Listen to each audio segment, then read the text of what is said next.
రోజున వాళ్ళ కళ్ళలో ఆనందం కనబడిపోతుంది. లేదు సార్, మాకు అలాగే ఉంది సార్. వాళ్ళందరూ అది చాలా హ్యాపీగా తింటుంటే మాకు కూడా చాలా ఇదిగా ఉంది.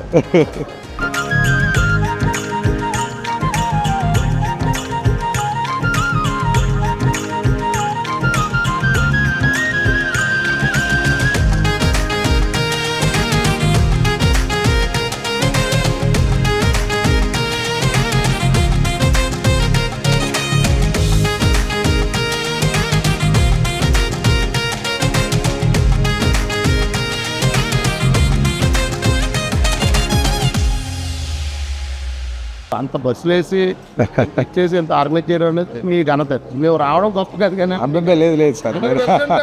నిజం. నేనైతే చాలా భయపెట్టాను బాబు, ఇంత రానుకే రానండి. యానివర్సరీ అండి, యానివర్సరీ అండి, ఆయన మురళి గారు అంటే ఇదో. ఈ రోజున అది నేను నిజంగా మిస్ అయిపోయింది. పిల్లలకి నేను మంచి కేక్ మిస్ చేసుకున్నాను. బాగా వచ్చింది చాలా. Thank you sir.